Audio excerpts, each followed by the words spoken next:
வணக்கம் தோழர்களே, welcome to tata coaches. நான் உங்கள் மென்ஸ் டேஸ் ஃபெமினிசம் அப்படின்ற ஒரு வீடியோ ஆல்ரெடி பண்ணி பேட்ரியாக்கி மென்னோட லைஃப்பை எந்த மாதிரி அஃபெக்ட் பண்ணிக்கிட்டு இருக்கு, பேட்ரியாக்கி கொடுக்குற அத்தாரிட்டியால் மென் எந்த அளவுக்கு ஸ்ட்ரெஸ் ஆகிறான், இன்செக்யூர் ஆகிறான் அப்படின்றத பற்றி பேசியிருந்தோம். ஆனாலும் இந்த ஆண்கள் பார்த்தீங்கன்னா நம்ம எப்பெல்லாம் பேட்ரியாக்கி கரெக்டாக பேசுகிறோமோ, ஃபெமினிசம் பேசுகிறோமோ, நீங்கள் என்ன எப்போ பார்த்தாலும் பொண்ணுங்களுக்கு சப்போர்ட் பண்ணுறீங்க, எப்போ பார்த்தாலும் ஃபெமினிசம் பேசுறீங்க, மெனினிசம் யார் பேசுவா, ஆணுக்கான பிரச்சனைகளை பற்றி யார் பேசுவா அப்படின்ற மாதிரி நிற்பானுங்க. ஆணுக்கான பிரச்சனைகளையும் சேர்த்து தான் ஃபெமினிசம் பேசுன்ற அடிப்படை புரிதல் கூட இல்லாதவங்க இவனுங்க. ஏன்னா இவங்களுக்கு அது புரிதல் இல்லைன்னா இவனுக்கு புரிஞ்சுக்கிறதுக்கான முனைப்பே காட்டுறதில்லை. இவங்களோட பிரச்சனை எல்லாம் என்னன்னா, இந்த பேட்ரியார்க்கியால இவனுக்கு ஒரு அத்தாரிட்டி கிடைக்குது. அந்த அத்தாரிட்டியால இவனுக்கு 1008 பிரச்சனைகள் வந்தாலும் அந்த அத்தாரிட்டி அவன் கையில வச்சுக்கணும். அந்த அத்தாரிட்டி உடஞ்சிடும், நீ ஃபெமினிசம்னு ஒரு விஷயம் பேசிட்டேன்னா அப்படின்ற பயம் தான். இந்த பயத்தினாலதான் இவனுக்கு திருப்பி திருப்பி இப்படி பேசுறது. இவங்களுக்கு ஆண்களுக்கான பிரச்சனைகளை பத்தியோ பெண்களுக்கான பிரச்சனைகளை பத்தியோ எந்த வித கவலையும் கிடையாது. as long as this authority exists. So இந்த அத்தாரிட்டி உடஞ்சி போயிடக்கூடாது அப்படின்ற பயத்தில் இந்த ஆண்கள் சோஷியல் மீடியாவில் என்னெல்லாம் பேசிகிட்டு இருக்காங்க அப்படின்றத இந்த வீடியோவில் பார்க்க போகிறோம். வாங்க வீடியோக்குள்ளே போகலாம். ஸோ இந்த ஒரு போஸ்ட் பார்த்தீங்கன்னா தெளிவாகவே சொல்லியிருக்கு. ஒரு குழந்தை, அந்த குழந்தையோட அப்பாவும் அண்ணனும் சேர்ந்து அந்த குழந்தைய பாலியல் பலாத்காரம் பண்ணியிருக்காங்க. இந்த நியூஸ் போலீஸ் ஸ்டேஷனுக்கு போகுது. போலீஸ் ஸ்டேஷனுக்கு போன உடனே போலீஸ் என்ன சொல்கிறாரு, அப்பாவும் அண்ணனும் தானம்மா பண்ணியிருக்காங்க, மன்னிச்சு விட்டுருங்க அப்படின்ற மாதிரி சொல்லியிருக்காரு. ஸோ இதுதான் அந்த விமனை ரொம்ப பாதிப்புக்குள்ளாக்கியிருக்க. இந்த நியூஸ் கார்டை பார்த்த உடனே யாருக்குனாலும் கோவம் வரும், யாருக்குனாலும் எந்த மாதிரி சமூகத்தில் நம்ம இருக்கிறோம் அப்படின்ற கேள்வி தான் வரும். அப்படிப்பட்ட இந்த போஸ்ட்டு கீழே நூலாண்டி போட்டிருந்த கேப்ஷனும் ரொம்ப சரியாக இருந்தது. ஏன்னா அவர் ஒரு நாளுக்கு முன்னாடி எஸ்ஆல்மென் அப்படின்றது கிண்டல் பண்ணி போட்டிருந்தாரு. இப்போ நான் அதுக்கு மன்னிப்பு கேட்டுக்கிறேன், இங்கே இருக்க அனைத்து ஆண்களும் அயோக்கியர்கள் அப்படின்ற மாதிரி அந்த கேப்ஷன் முடிச்சிருந்தார். ஸோ அதை பார்த்துட்டு நிறைய பேர் அக்செப்ட் பண்ணினாங்க. ஆனால் சிலர் வழக்கம் போல ட்ரிகர் ஆகி நீ எப்படி எஸ்ஆல்மென் அப்படின்றத சொல்லலாம் அப்படின்ற மாதிரி சொல்லிட்டு கமெண்ட் செக்ஷன்லாம் வந்தாங்க. இவங்களுக்கெல்லாம் அடிப்படையில் புரிதலே இல்லை. எஸ்ஆல்மென் அப்படின்ற டேர்ம் மூலமாக நம்ம என்ன சொல்ல வரோம் அப்படின்றதே. இப்போ பார்த்தீங்கன்னா இதில் 2-3 விஷயங்கள் நம்ம கன்சிடர் பண்ணலாம். முதல் பார்த்தீங்கன்னா உறவு முறை. இப்போ ஒருத்தரோட அப்பா இந்த மாதிரி பண்ணியிருக்க மாட்டாங்க, எங்கள் அண்ணன் எப்படி பண்ண மாட்டான், என் காதலை எப்படி பண்ண மாட்டான்னு நம்மளால் சர்டிஃபிகேட் கொடுக்க முடியாது. ஏன்னா இங்கே இருக்க கிரைமுக்கு காரணமானவன் யாரோ ஒருத்தரோட மகன், யாரோ ஒருத்தரோட அப்பா, யாரோ ஒருத்தரோட சகோதரர், யாரோ ஒருத்தரோட காதலனாக தான் இருக்கான். ஸோ உறவு முறை கொண்டு நான் இவனுக்கு சர்டிஃபிகேட் பண்ண முடியும், என்கிட்ட நல்லவனாக இருக்கிறவன் இன்னொரு பெண்ணிக்கிட்டே நல்லவனாக இருப்பான் அப்படின்றத என்னால் சர்டிஃபை பண்ண முடியாது. அதே நேரத்தில் உறவு முறைக்குள்ளேயே இங்கே பல விஷயங்கள் நடக்குது. அதுதான் இந்த நியூஸ். எத்தனையோ இடத்துல பெண்கள் டொமஸ்டிக் செக்ஷுவல் அபியூஸ்க்கு தான் அதிகமாக உள்ளாகிறாங்க அப்படின்றது டேட்டா படி உண்மை. ஸோ வீட்டில் இருக்கிற ஆண்கள் கிட்ட இருந்து பெண்கள் பாதுகாப்பாக இல்லை அப்படின்றதையும் உணர்த்துறது தான் இந்த எஸ்ஆல்மென்ட். அப்புறம் இன்னொரு விதம் பார்த்தீங்கன்னா, மென்னுக்கு பெண்களை பற்றின பிரச்சனைகளில் பெருசாக கவலை இல்லை. அவனோட ஐடென்டிட்டியும் அவனை அவன் காப்பாற்றிக்கிறதுலேயும் தான் அவனுக்கு பெரும்பாலான முனைப்பு இருக்குது அப்படின்றதையும் நம்ம அட்ரஸ் பண்ணுறது எஸ்ஆல்மென்ட் அப்படின்றது மூலமாக அட்ரஸ் பண்ணலாம். ஸோ அதை நான் இன்னொரு வீடியோவில் டீட்டெயிலாக இது பண்ணியிருந்தேன். அந்த வீடியோ இதில் அப்லோட் பண்ணுறேன். இந்த தற்கொலை பார்த்தீங்கன்னா எஸ்ஆல்மென்ட்னு சொல்லிட்டு ஆண்கள் மேலே வெறுப்பை திணிக்காதீங்கன்னு சொல்கிறாரு. அப்புறம் நான் ரிப்ளைவாக பேட்ரியாக இருக்கும் ஆண்கள் செய்கிற குற்றங்களும் திணிக்காத வெறுப்பியா எஸ்ஆல்மென்ட் டோம் திணிச்சிட போகுது அப்படின்னு கேட்டேன். அதுக்கு ரிப்ளைவாக நீங்கள் இப்படி தான் பேசிட்டு பேட்ரியாக அங்கேஸ்தான் மட்டும் பேசுகிறோம், எல்லா ஜெண்டருக்குமாக பேசுகிறோம் அப்படின்னு சொல்லிட்டு ஏதோ ஒரு ஆண் பண்ணுற குற்றத்துக்காக எல்லா ஆண்கள் மேலேயும் பிளேம் பண்ணி எஸ்ஆல்மென்ட் நான் பொட்டன்ஷியல் கிரிமினல்னு சொல்லிட்டு உங்கள் பாயிண்ட்ஸோடைய கான்ட்ராடிக்டார சிம்பிள் ஃபெமினிசம் பேசி ஆக்சுவல் ஃபெமினிஸ்டை கெடுக்கிற ஆட்களே நீங்கள் தான் அப்படின்ற மாதிரி சொல்லியிருந்தாரு. ஆக்சுவலாக பார்த்தீங்கன்னா இங்கே இருக்க பேட்ரியார்க்கியால் உண்டான ஆண்கள் மேலே இருக்க வெறுப்பு தான் எஸ்ஆல்மென்ட் அப்படின்ற டேர்ம் காயின் ஆனதுக்கு காரணம். இது காமன் சென்ஸ் இருக்க யாருக்காலும் புரிஞ்சிருக்கும். பட் அன்ஃபார்ச்சுனேட்லி இங்கே இருக்க நிறைய மென் காமன் சென்ஸை லேக் பண்ணுறாங்க. அவங்களுக்குலாம் உட்காந்து கிளாஸ் இருக்க வேண்டியது இருக்குது. இப்போ இவரே பார்த்தீங்கன்னா ஆண்கள்லையும் நல்லவர்கள் இருக்காங்க, நானும் ரொம்ப நல்லவன் அப்படின்னு ப்ரூவ் பண்ணுறதுல பண்ண கான்சென்ட்ரேஷன் அந்த பொண்ணுக்கான நீதியை பற்றி பேசலையோ பேட்ரியார்க்கியில் இருக்க பிரச்சனைகளை பற்றி பேசலையோ கான்சென்ட்ரேட் பண்ணுறதில்ல. அதனால தான் எஸ்ஆல்மென்ட் அப்படின்றோம். ஸோ இந்த ஆண்களும் அபியூசர்ஸும் ஒன்று தான் அப்படின்றத டிஃபைன் பண்ணுறதுக்கு ஆட்டம் அப்படின்ற படம் ரொம்ப தெளிவாகவே இவங்க கிளாஸ் எடுத்திருக்கோம். முடிஞ்சால் அந்த படத்தை போய் பாருங்க. அந்த படத்தில் பார்த்தீங்கன்னா எல்லா ஆண்களும் தங்களை நல்லவர்களும் ப்ரூவ் பண்ணுறதுக்காக ட்ரை பண்ணதில்ல, கடைசி அவளை மொலஸ் பண்ணது யாருன்னே தெரியாமல் போயிடுது அப்படின்ற மாதிரி தான் கிளைமேக்ஸ் நிப்பாட்டியிருப்பாங்க. அதனால இங்கே இருக்க அனைத்து ஆண்களையும் நான் இந்த மாதிரி தான் பார்க்க போகிறேன், எல்லாருமே சந்தேகமாக தான் நான் பார்ப்பேன் அப்படின்ற மாதிரியே முடிச்சிருப்பாங்க. ஸோ இந்த இதுலேயே பார்த்தீங்கன்னா இவர் இல்லை சிம்பிள்னு சொல்லியிருந்திருப்பாரு. நான் தான் கேட்குறேன், ஃபெமினிசம் பேசினா சிம்பிள், எல்ஜிபிடி ரைட்ஸை பற்றி பேசினா நீ செக்ஸுக்காக லைர காஜுன்பீங்க. அப்போ நீங்களே ஆண்களுக்கு காஜை தாண்டி எதையுமே யோசிக்க தெரியாதுன்னு சொல்லிட்டு மென் வில் பி மென்னு சொல்லிட்டு எங்கள் பாயிண்ட் இது கூட சேர்ந்து பார்த்தீங்கன்னா இன்னொருத்தர் பேசியிருந்தாரு, எஸ்ஆல் மென் அப்படின்றதும் அப்புறம் எஸ்ஆல் விமன் ஆர் கோல்ட் டிகர்ஸ் அப்படின்றதும் ஈக்குவலான ஒரு விஷயம் மாதிரி அவர் ஈக்குவேட் பண்ணிட்டு சொல்கிறாரு. ஆனால் என்ன பண்ணுறது, நம்ம ஒத்துக்கிட்டு தான் ஆகணும். மோஸ்ட் ஆஃப் த கிரைம்ஸை மென் தான் பண்ணுறாங்க, most of the shady things மென்னால தான் இங்கே நடக்குது அப்படின்ற மாதிரி ஒரு கமெண்ட் போட்டிருக்காரு. இந்த கமெண்ட்டும் பார்த்தீங்கன்னா ரொம்ப கிரிட்டிக்கலான கமெண்ட். ஏன் இங்கே நோட்டீஸ் பண்ண வேண்டியது இருக்குன்னா, எஸ் ஆல் மென் அப்படின்றது இந்த பேட்ரியார்க்கிக்கு அகெயின்ஸ்டாக நம்ம எடுத்து வைக்கிற statement. As all women are gold டிகர்ஸ்னு இவன் வைக்கிறான் இல்லையா, இந்த ஒரு ஸ்டேட்மெண்ட் பார்த்தீங்கன்னா பேட்ரியார்க்கியை நம்ம பிடிச்சி வச்சுருக்கான ஒரு ஸ்டேட்மெண்ட். அதுக்கப்புறம் அவர் சொல்கிறாரு, நான் வந்து எஸ் ஆல் மென்னு சொன்னாலும் நிறையா மென் இங்கே பண்ணுறாங்க, ஆனால் எஸ் ஆல் விமன்னு சொல்கிறது கொஞ்சம் பெண்கள் பண்ணுறாங்க. இதன் மூலமாக ஆண்களுக்கும் பெண்கள் மீதான நம்பிக்கை இழப்பு ஏற்படுது, பெண்களுக்கு ஆண்கள் மீதான நம்பிக்கை இழப்பு ஏற்படுது. இதுக்கான கேட்சி டேர்ம் தான் இந்த yes all men yes all women அப்படின்ற மாதிரி மறுபடியும் அதை ஈக்குவேட் பண்ணி அவர் வந்து நியாயப்படுத்துகிறேன். நான் வந்து இதை ஈக்குவேட் பண்ணி நியாயப்படுத்த முடியாதுன்னு சொல்கிறேன். ஏன்னா பேட்ரியார்க்கிக்கு அகைன்ஸ்டாக நம்ம எஸ் ஆல் மென்ன்றது பேசுகிறோம், அதே போல் as all women are gold டிகர்ன்றாங்களே, அது அடிப்படையில் உண்மையான்னு கேட்டால் கிடையாது. அடிப்படையில் பார்த்தீங்கன்னா பேட்ரியார்க்கி ஸ்ட்ரக்சர் படி பார்த்தீங்கன்னா காலங்காலமாக வரதட்சணைன்ற பேரில் பெண் வீட்டிலேருந்து அதிக நகையும் பணமும் வீடும் நிலமும் பெற்றுக்கிட்டு ஆண்கள் தான் பெண்களை வச்சு நிறைய கோல்டு டிக்கிங் பண்ணியிருந்திருக்காங்க. வரலாற்று முழுக்க இப்படி தான் நடந்திருக்கு. அப்போ ஆண்கள் தான் கோல்டு டிகர்ஸாக இருந்திருக்காங்க. அண்ட் இப்போ ஓகே, உடனே வந்து இவங்க சொல்லுவாங்க, ஐயோ அந்த ஊரில் ஒரு பொண்ணுப்பா இவங்க அம்மாட்டிருந்து இவ்வளோ காசு கெட்டுச்சு, அவன் பாய் ஃப்ரெண்ட் இருந்து இவ்வளோ காசு கெட்டுச்சு, இவங்க அப்பா அவன் ஹஸ்பண்ட் இருந்து இவ்வளோ காசு கெட்டுச்சு, இப்போ விமன் வந்து கோல்டு டிகர்ஸ்ப்பா அப்படின்னு 1-2 பெண்களை வந்து கை காட்டி சொல்லுவாங்க. அதுலேயும் நான் வந்து சொல்கிறேன், அங்கே நீங்கள் பேசிக்கலி அடிப்படையில் நீங்கள் பேக்கில் போயிட்டு நீங்கள் யோசிச்சு பார்த்தீங்கன்னா, ஒரு குழந்தை பிறந்ததுக்கப்புறம் ஒரு ஆணுக்கு எந்த மாதிரி எஜுகேட் பண்ணப்படுது, ஒரு பெண்ணுக்கு என்ன மாதிரி எஜுகேட் பண்ணப்படுது அப்படின்றதையும் பார்க்கணும். ஆணுக்கு சின்ன வயசுலேருந்து எஜுகேட் பண்ணுறது என்னென்னா, நீ நல்லா படிக்கணும், நல்லா சம்பாதிக்கணும், ஒன்று நீ பார்த்துக்கணும், நீ குடும்பத்தை பார்த்துக்கணும், நீ தான் சம்பாதிச்சு கொட்டணும் அப்படின்றத ஆணுக்கு சின்ன வயசுலேருந்து எஜுகேட் பண்ணிட்டே இருப்பாங்க. ஆனால் ஒரு பெண் குழந்தை பிறந்துச்சுன்னா நீ ஒழுக்கமாக இருக்கணும், வீட்டு வேலை பார்த்து கற்றுக்கணும், நீ வந்து அடக்கமாக இருக்கணும், புருஷன் சொல்கிறத கேட்கணும், புருஷன் உன்னை காசு தருவான், புருஷன் உன்னை பார்த்துப்பான், புருஷன் உன்னை நல்லா வச்சுப்பான் அப்படின்ற மாதிரி இப்போ கணவன்றது நீ காசை வாங்கி அவனை டிபெண்ட் பண்ணி வாழணுன்றதை இந்த பேட்ரியார்க்கி தொடர்ந்து சொல்லி கொடுத்துட்டே வந்திருக்கு. அப்புறம் அப்படி சின்ன வயசுலேருந்து நீ சொல்லி கொடுத்து வளர்த்துட்டு அதை வந்து ஃபாலோ பண்ணுறது மாதிரி பெண்கள் நடந்துக்கிட்டா உடனே பெண்கள் இப்படி நடந்துக்கிறாங்க. அப்போ இது எஃபெக்ட்ன்றது பார்த்தீங்கன்னா பேட்ரியார்க்கிலேருந்து வருது. அதே போல் இந்த பேட்ரியார்க்கி என்ன சொல்லி கொடுக்கு, நீ வந்து இந்த பொண்ணை நீ இதுக்கப்புறம் ஃபியூச்சரில் உள்ள நல்லா பார்த்துக்க போகிற, அதனால நீ எல்லாத்தையும் செலவு பண்ண போகிற, அதனால் இப்போயே அவங்க அப்பா அம்மா வந்து காசெல்லாம் பிடிக்கி நீ வந்து சேர்த்து வச்சுக்கோ அப்படின்ற மாதிரியும் விஷயத்தை சொல்லி கொடுத்தது. ஸோ நீ இது எல்லாத்தையும் பார்த்துக்கிட்டு அவன் மேலே அத்தாரிட்டி செலுத்த போகிற, அவளை நீ அடக்கி வைக்க போகிற, அவளை ஆள போகிற அப்படின்றதையும் இந்த பேட்ரியார்க்கி சொல்லி கொடுத்துருது. இவ்வளோ விஷயங்கள் நடந்துகிட்டு இருக்கு. இதில் அப்போ நானும் இவனை டிபெண்ட் பண்ணி தான் வாழ போகிறேன், இவன் தான் சொல்லி கேட்டு தான் நான் வாழ போகிறேன், அப்போ இவன்ட்டு நான் காசு வாங்கி என் வாழ்க்கையை நடத்தினா தான் உண்டு அப்படின்ற ஒரு சூழலில் சின்ன வயசுலேருந்தே சொல்லி கொடுத்துட்டு உன் கல்யாணம் கிராண்டாக நடக்கும், உன் கல்யாணம் சொகுசாக நடக்கும், உன் கல்யாணத்துக்கு தான் எல்லாத்தையும் சேர்த்து வைக்கிறேன், உன் கல்யாணத்துக்கு அப்புறம் நீ எல்லாத்தினாலும் பண்ணிக்கோ அப்படின்ற விஷயங்களை பொண்ணுங்களுக்கு சொல்லி கொடுத்த பிறகு அப்போ அவங்க எல்லா ஆசைகளையும் நிறைவேற்றக்கூடிய ஒரு டூலாக கல்யாணத்தையோ இல்லை அவருக்குன்னு வர கணவனையோ பாய் ஃப்ரெண்டையோ தான் அவங்க யோசிக்க மாதிரி இந்த மொத்த ஸ்ட்ரக்சரும் டெவலப் பண்ணி வச்சுட்டு நீ பொண்ணுங்களே கோல்ட் டிகர் அப்படின்ற மாதிரி சொல்கிறது அடிப்படையில் முட்டாள்தனம். பேட்ரியார்க்கி அட்ரஸ் பண்ணி இந்த பிரச்சனையை தவிர்க்கிறதுக்கான, இந்த பிரச்சனையை சரி பண்ணுறதுக்கான வழியை தான் பார்க்கணும் அப்படின்றதான் உண்மை. சரி, இன்னைக்கு எஸ் ஆல் மென் அப்படின்ற ஒரு முழக்கம் வந்திருக்கு இல்லையா, அதுக்கு அடிப்படையான காரணம் என்னன்னு பார்த்தீங்கன்னா, ஆண்கள் மேலே வெறுப்பை திணிக்கணுன்றது கிடையாது.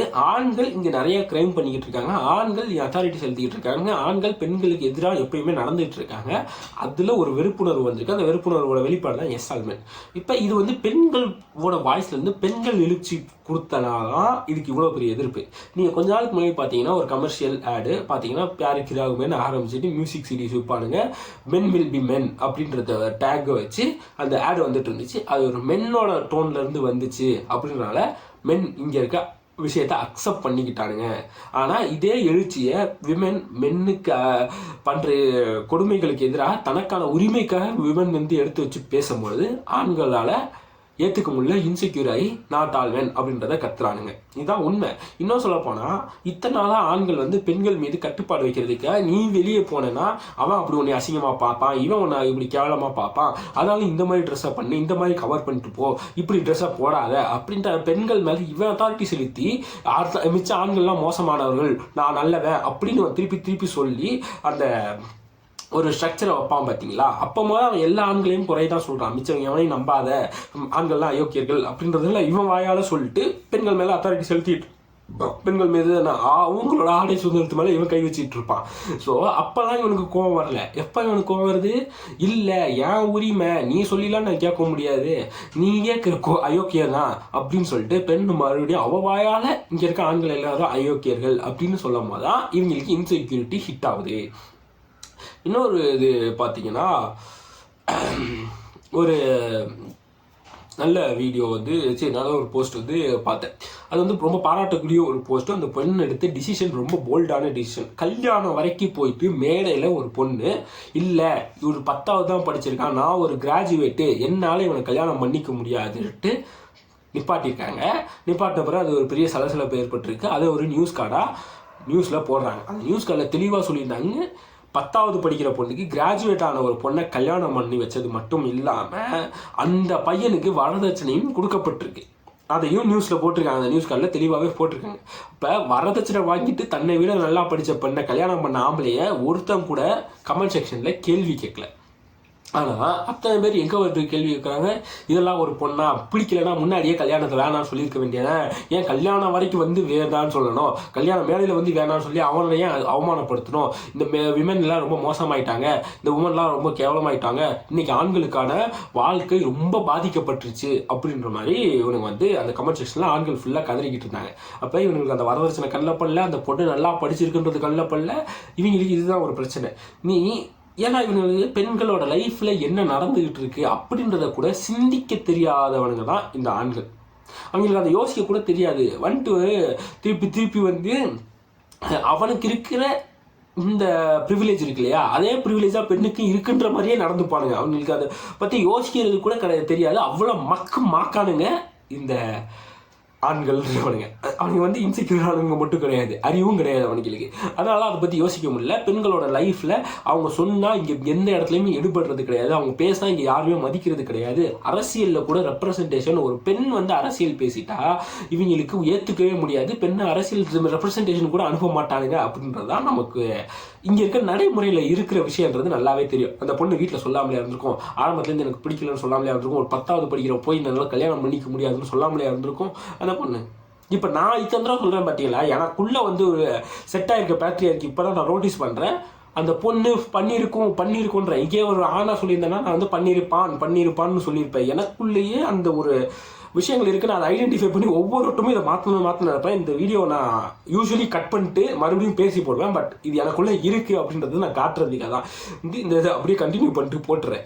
நானும் சொல்கிறேன், என்னால் அந்த பாயிண்ட் அவுட் பண்ண முடியுது, அவங்கள வந்து பண்ணியிருக்காங்க அப்படின்னு சொல்ல முடியல. பண்ணியிருக்குன்றதை வந்து எனக்குள்ளேயே அது வந்து இன்டர்னலைஸ் ஆகி இருக்கிற ஒரு விஷயம், நான் ஐடென்டிஃபை பண்ணி மாற்றிக்கிட்டு இருக்கேன். ஸோ பெண்ணுக்கான மரியாதையும் இந்த நிலைமையில தான் இருக்குது, பெண் பேசுகிற விஷயங்களும் இந்த நிலைமையில தான் பார்க்கப்படுதுன்றப்ப அந்த பெண் எத்தனை தடவை அவங்க வீட்டில் சொல்லியிருந்தாலும் அவங்க கேட்கல. அப்போ வேற வழியே இல்லை, நான் வந்துட்டு இந்த ஸ்டேஜில் வந்து நின்று ஒரு பெரிய கூட்டத்துக்கு முன்னாடி இங்கே கூச்சல் போட்டாலாம் இந்த கல்யாணத்தில் அட்லீஸ்ட் நிப்பாட்டாவாச்சும் முடியுன்ற நிலைமையில அவங்க அந்த முடிவை எடுத்திருக்காங்க. இப்படி தான் நடந்திருக்கு. ஆனால்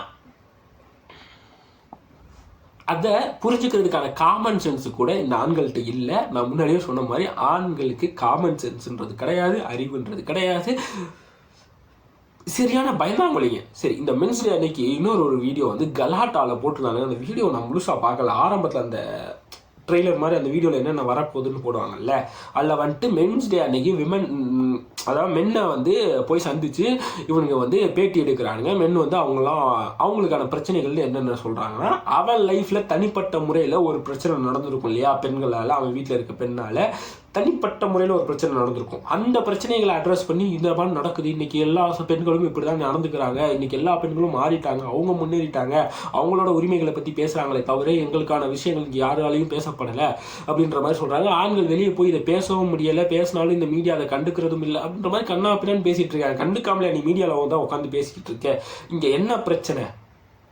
நீ பேசினா இங்கே எவனும் ஏன் மதிக்க மாட்டேங்கிறான்? நீங்கள் ஒரு ஆண் அழுதா இங்கே ஏன் கன்சிடர் பண்ண மாட்டேங்கிறான்? ஆண் ஃப்ரெஜைலானவன், ஆண் அழுக முடியும், ஆணுக்கும் உணர்வுகள் இருக்குது, இந்த மாதிரி சாஃப்டான உணர்ச்சிகள் ஆண்களுக்கும் உண்டு அப்படின்றத பற்றி இங்கே பேச வேண்டியது இருக்குது. ஆண்களுக்கும் பிரச்சனைகள் உண்டு அப்படின்றத பேச வேண்டியது இருக்குது. பெண்கள் அதாவது ஏதோ ஒரு இடத்துல பெண்ணால் ஆதிக்கப்படுத்தப்படுறாங்கன்னா அது தைரியமாக வந்து ஆண் வெளியே சொல்லலாம் அப்படின்ற நிலைமை நார்மலைஸ் பண்ணணும்னா இங்கே பேட்ரியார்கிக்கு அகைன்ஸ்டாக பேசணும். மென்ன்ற ஒரு கலெக்டிவ் கம்யூனிட்டிக்கு இங்கே என்ன பிரச்சனையாக இருக்குது? ஒரு பிரச்சனையும் கிடையாது. நான் இங்கே வந்து தைரியமாக உட்காந்து நான் பேசும்போது இந்த வீடியோவை பார்ப்பான். நான் வந்து ஒரு ரீல் போட்டேன்னா ஒரு 2000 வியூவோ 3000 வியூவோ போகுது, அதை கேட்குறதுக்கு அதை அக்செப்ட் பண்ணுறதுக்கு இங்கே ஒருத்தன் இருப்பான். ஆனால் ஒரு பெண் இங்கே வந்து சோஷியல் மீடியாவில் அவங்களுக்குன்னு ஒரு பிரச்சனையை பேசும்போது எப்படி நீ பேசலாம்? அப்போ அவங்க வந்து பார்த்தீங்கன்னா அப்போ ஆண்களுக்கு மட்டும் பிரச்சனையே இல்லையா ப்ரோ அப்படின்ற வந்து கீழே கமெண்ட் பண்ணுவாங்களே தவிர அந்த பிரச்சனையை வந்து அட்ரஸ் பண்ணுறதுக்கு எந்த ஆணுமே தெளிவாக இருக்க மாட்டான். ஒரு பெண் உட்காந்து அரசியல் பேசினாங்கன்னு வச்சுக்கோங்களேன், அந்த விஷயத்தை அட்ரஸ் பண்ணுறதுக்கு இங்கே இருக்க எவனுமே வந்து காது கொடுத்து கேட்க மாட்டான். வந்துட்டு உடனே சொல்லுவாங்க, பாரு இங்கே வந்து ஜெயலலிதா இருந்தாங்க, இந்திரா காந்தி இருந்தாங்க, அப்புறம் ஔவையார் இருந்தாங்க அப்படின்ட்டுருவான். ஏட்டா ஒரு ஔவையார் ஒரு ஜெயலலிதா ஒரு இந்திரா காந்தி மட்டும் நீங்கள் கேட்டினா போதுமா? எத்தனை பேர் அதுக்கடுத்து வந்துட்டாங்க? எத்தனை பிரைம் மினிஸ்டர் இருந்தாங்க, அதில் எத்தனை இந்திரா காந்தி இருந்துட்டாங்க? எத்தனை சிஎம் இருந்துட்டாங்க, அதில் எத்தனை ஜெயலலிதா இருந்துட்டாங்க? ஏன்னா அதாவது குளோரிஃபிகேஷனும் அதிகமாக இருக்கும். ஒரே ஒருத்தவங்க சாதிச்சு வந்துட்டாங்க அப்படின்றத வச்சுட்டு குளோரிஃபிகேஷன் அதிகமாக பண்ணிட்டு பெண்களும் முன்னேறிட்டாங்க அப்படின்றது. இதே தான் இந்த கேஸ்ட் பேஸ்டு பிரச்சனைகள் வரும்போது தலித்தும் முன்னேறிட்டாங்க அப்படின்ற ஒரு விஷயம் சொல்லுவாங்களே, அதே மாதிரி தான் பெண்கள் விஷயத்துலையும் ஆண்கள் வந்து வைக்கிற ஒரு கிளைம் இது. ஸோ இது மூலமாக என்ன சொல்ல வரேன்னா, ஆண்களுக்கு இந்த அத்தாரிட்டியை விட்டு கொடுக்கறதுக்கான மனசு இல்லை. ஒரு பெண் அத்தாரிட்டிக்கு வரதை பார்த்து உனக்கு இன்செக்யூரிட்டி, ஒரு பெண் அவளோட பிரச்சனைகளை பற்றி பேசுகிறத பார்த்து உனக்கு இன்செக்யூரிட்டி, பெண் அவளோட ஓன் வாய்ஸாக நிற்கிறத பார்த்து இன்செக்யூரிட்டி.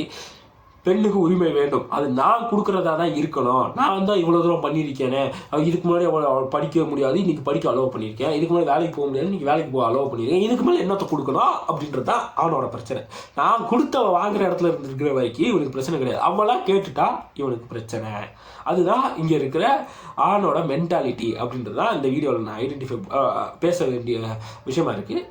அதை தான் நான் பேசியிருக்கேன். ஸோ ஆணுக்கு அவனோட அத்தாரிட்டியை விட்டு கொடுக்குறதுல மனசு இல்லை.